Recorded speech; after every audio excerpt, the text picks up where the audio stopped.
Welcome to the Aaron Harber Show, Colorado Business News. This is part 2 of our 2-part series, continuing to talk with members of the Colorado General Assembly. In part 1, we had Senator Raleigh Heath. Raleigh, again, welcome back. Thanks, Aaron. And we also had Representative Polly Lawrence. Polly, thank you for staying. Absolutely. And now in the middle, joining us as our surprise guest is Representative Beth McCann. Beth, thank you for being here. It's my pleasure. Great to have you. All right, we've talked a lot about a number of specific issues in the first show. Let's talk about kind of the culture of government. And I'd like to talk about what are people's, what are the voters, what are citizens' expectations of government? Are those expectations reasonable? And how have those perspectives evolved? And Raleigh, I'm going to start with you. Thanks, Aaron. Way back, 2009, I chaired something called the Long-Term Fiscal Policy Commission. And before we started, we said, okay, if you're going to know what you're going to fund, you better know what you're going to do. So we have this conversation about what's the role of government. And it was really interesting because fully a fourth of this, these were not all legislators, by the way. There were only 4 legislators, 12 citizens. 4 felt the only role of government was basically the judiciary, the court system and jails, infrastructure, and 1 through 12, not preschool, not higher ed. So we've got this fundamental conversation that's going on, I think, at all levels of government as to what's the role of government. And if you don't agree on that, then this whole question around budget, around funding, around Tabor, it's hard to have a conversation unless you know where you're coming from. So I think that's really the fundamental issue: is a safety net part of government? Is preschool a part of government? Is higher ed a part of government? And there are really strong disagreements among the average citizen out there, and that's what we're dealing with. And that, I think, is causing a lot of the conversation at the presidential level, certainly at the state level, and it manifests itself every day on the floor of the House and the Senate in the state of Colorado. And that's what a lot of this conversation's about. All right, Beth, what's your take on the role of government and how it's evolving? I think Senator Heath makes a very good point about the different, and I would call it kind of value systems that people have about big government versus smaller government. And, I'm a little more in the camp of the government has an obligation to provide for those who are less fortunate, the safety net, that we have that obligation as the kind of country that we are.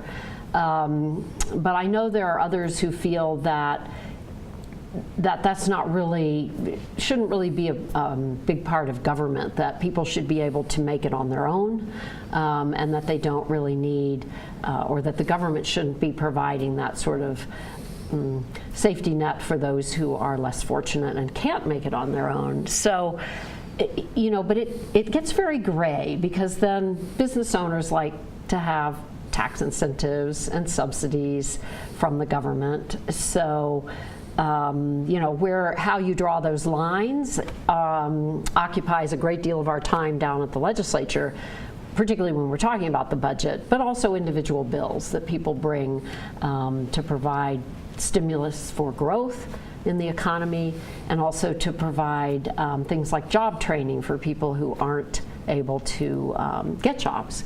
So it's very complex. I think you asked, what do people expect? I think people expect the government to work, that they expect that the government will provide those things that are absolutely necessary.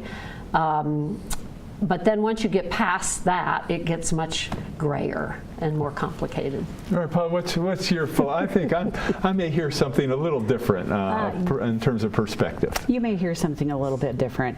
I think government needs to be as small and efficient as it can be. There are certain things that government should provide, to Raleigh's point, public safety. We're supposed to keep the bad guys off people's front porches. Court system, infrastructure and transportation, because that's something that individual communities really can't handle on their own. But what we've seen, in my time in the legislature, which is only 3 years, a budget that has grown every single year, and yet we never seem to have enough money for all the things that people want us to do. And I think that's where we have a disconnect, is people are starting to expect the government to provide more than we actually should. I think what we need to be doing is communicate a policy that empowers people and gives them the opportunities to meet their goals. Not everybody has the same goal. And as long as we're creating a level playing field for people going forward, then it's kind of up to them to figure out how they attain those goals. If they want to be entrepreneurial, how do we reduce the governmental burdens that are on them that may be holding them back? And I just think the government needs to be as lean and efficient as it possibly can be.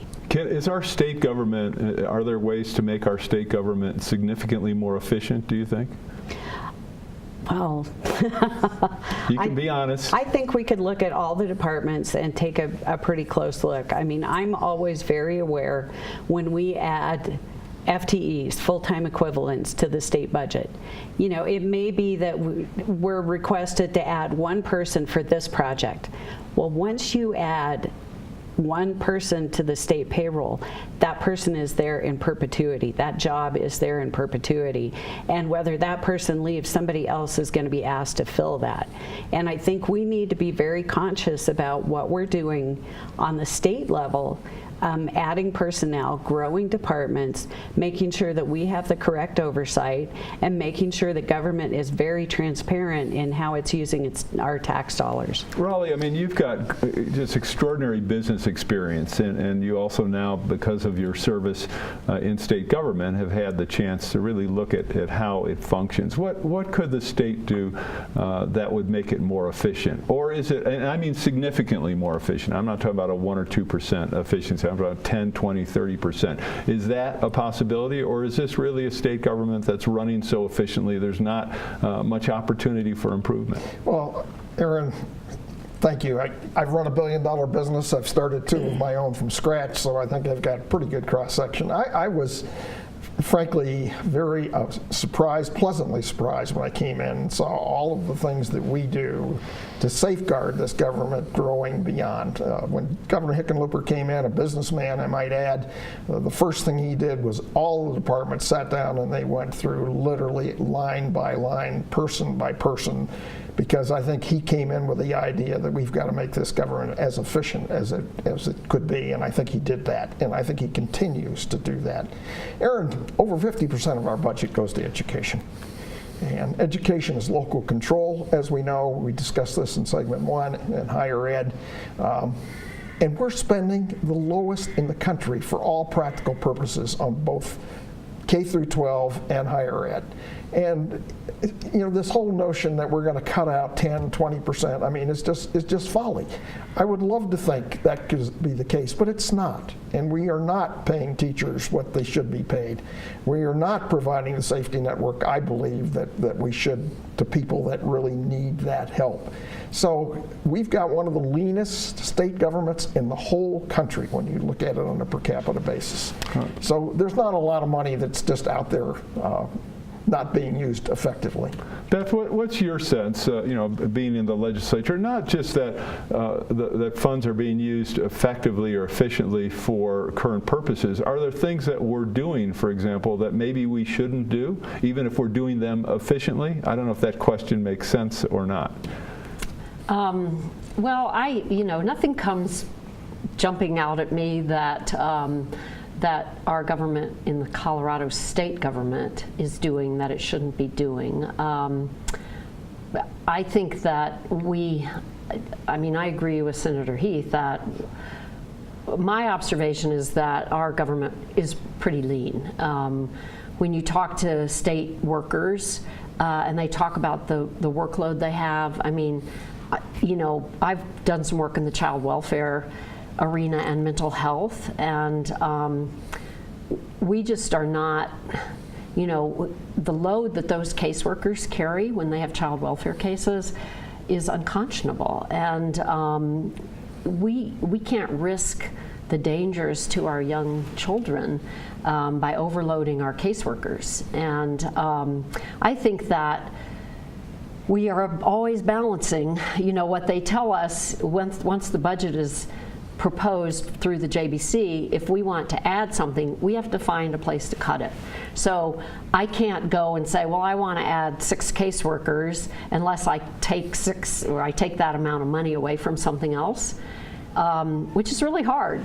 So I think we have a lot of balance and checks and balance. That's not to say that there may be an individual here or there in the government that is, not performing as well as they should. But overall, I think it's hard to say that there's an area that we could really cut that wouldn't impact a lot of people. Okay, when we come back, I want to talk a little bit about protecting our children and how well we're doing that. We'll take a quick break. We'll be back with Polly, Beth, and Raleigh in just a moment.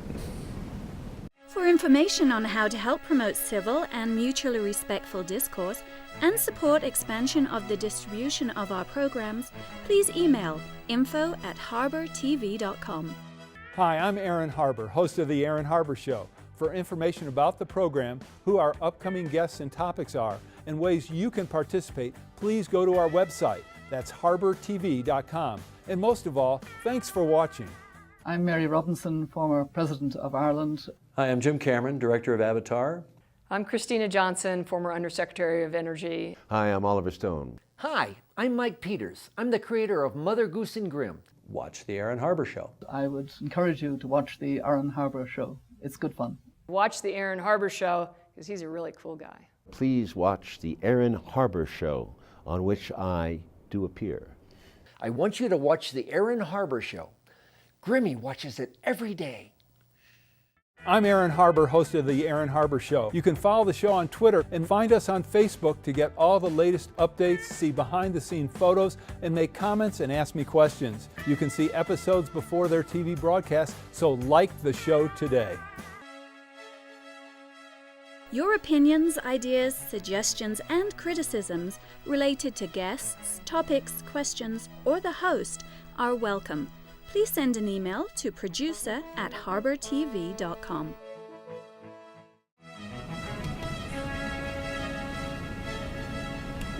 Welcome back to the show. We're with 3 members of the Colorado General Assembly, Raleigh Heath, Beth McCann, and Polly Lawrence. So we were talking about, and Beth, you were talking about caseloads, and especially in terms of some of the social service issues. It seems like over the last several years, and maybe decade, we constantly see a stream of reports of government, whether it be at the state level, at the county level, failing kids, where kids are abused, where kids get murdered, by their parents or whomever. Are we not doing a good job on that front? I know the state has attempted to make a number of improvements, but why do we keep seeing these stories? Polly, I'm going to start with you. If you have a sense of, can we do a better job, or do you have a take on this? I have just seen the stories in the paper too, and gotten a little information from the departments through other representatives who sit on some of the health committees. I think we do need to do a much better job. Obviously, there are children who are being injured and killed even when they're in the system. They're supposed to be protected. And what we're finding, not in every instance, but in some, is that caseworkers are not checking on these kids the way they're supposed to. And how we go about changing that, I think we need to have some very serious conversations with the head of these departments, statewide and locally, to make sure that cases are assigned appropriately to the caseworkers and that these kids are being monitored, that somebody is paying attention to these situations where we have children in danger. Okay, Beth, I mean, we also have stories about teens being, in custody, being over-medicated by the state, teen recidivism rate that is just extraordinarily high, where we're not releasing young people, and we're not releasing a lot of people who have been incarcerated with any kind of social skills, job, employment skills, or, I mean, we're just putting people out on the street that really have no future. And I know we've been doing a better job, but what else do we need to do in any of these areas? And go back to even protecting the real little ones. Well, to me, you know, having a good social services system is crime prevention. So they don't ultimately get into the criminal system if we can provide them with support, those that need it in the home or in school. And then we do need to prepare, you know, we're incarcerating too many people in this country, and we need to prepare them better for life outside of prison. We did some bills last year having to do with the way juveniles are treated in court. For example, they're often shackled, even 10-year-olds in court, and things that we can address as a legislature include looking at that kind of an issue, and also solitary confinement is another big issue for juveniles. So why do we have, what is it, 2 million people incarcerated in this country, more than any other, certainly any other industrialized nation, and I think maybe any other country on the planet? Why is that? Now, are Americans just crime happy? Do we just like committing crimes? Or are we bred to commit crime? What's the root of the problem, and who's looking at this, and how do we address it so that we don't have so many people committing crimes in the first place? Well, the first question, there are many people who believe that it started in the 80s when we had the war on drugs. And the federal government in particular passed very draconian mandatory minimum sentences. So we had a lot of low-level drug folks ending up in long sentences, and that happened in Colorado as well. It happened in most states. The legislature a couple years ago did reduce our mandatory minimums for some of our drug crimes, but that's something that we need to continue to look at. Right, and there's been federal movement on that too. Definitely, there's a bill in 2015, and I know 2016 as well. Raleigh, what's your sense of? Well, I think so much goes back to how we look at kids. And of course, a lot of the things you're referring to deals with the foster care system and the state. And we've had a lot of controversy about you know, whether state or local. And, I know coming from Boulder, I think we have an outstanding child welfare system. But again, it varies from counties, and it also varies for funding. Boulder happens to fund it at a higher level than certainly a lot of the rural counties can do. So, and I think the way we look at kids and the rest of the world looks at kids, we tend to incarcerate more and put, I think, a higher premium. And again, this goes back to the role of government. Do we basically, is that one of the roles of government, to protect kids? All right, what about the role of parents? It seems to me that a lot of this is rooted in poor parenting, if I may say so publicly, or a lack of parenting, where people are having kids who don't know how to raise them. I mean, you look at how parenting was done 30, 40, 50 years ago, and you look at the number of kids today who have troubled parents and become troubled kids. What can we do about that, Polly? Should you have to take a course in parenting at your church or at school or something before you're allowed to have kids?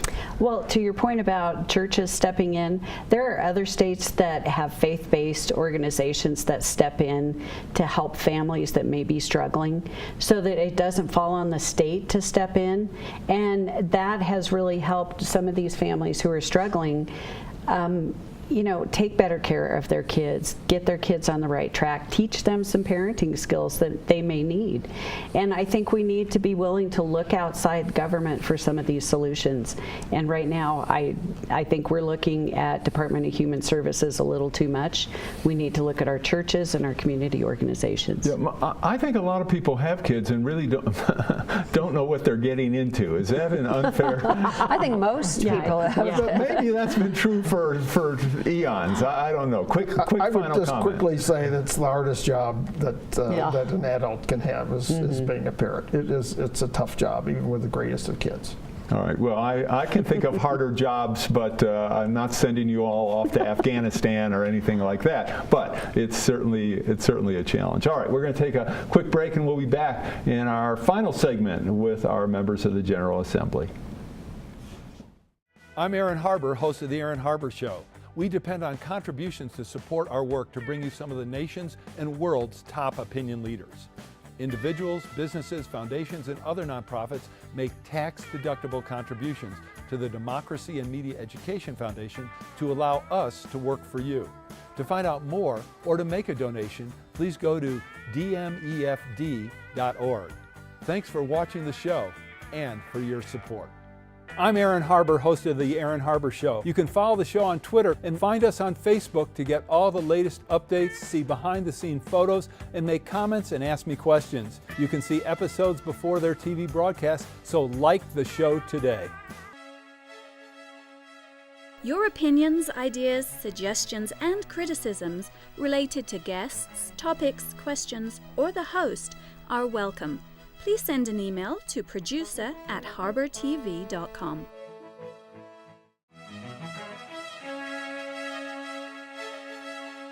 Welcome back to the show. This is our final segment in part 2 of our 2-part series with our members of the General Assembly. So we talked a little bit about kids and kind of prisons and all that.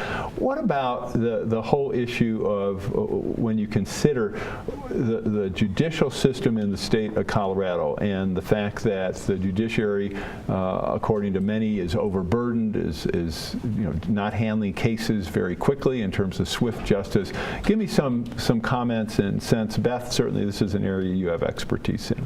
Well, I do think we've added some judges, and I think that right now, I think the courts are operating pretty well in terms of handling the caseloads. I think there's always room for improvement, but I'm not hearing as much about it in the last year or two than I'd had before. Is that because people have gotten accustomed to a lower standard of quality and have given up? I mean, when you file a civil case today in many jurisdictions, it takes months or even a year or two for cases to be heard. That strikes me as ridiculous, and all it does, of course, is add tremendously to the expense of the case. So I would disagree. I don't think things are working well. Polly, what's your take?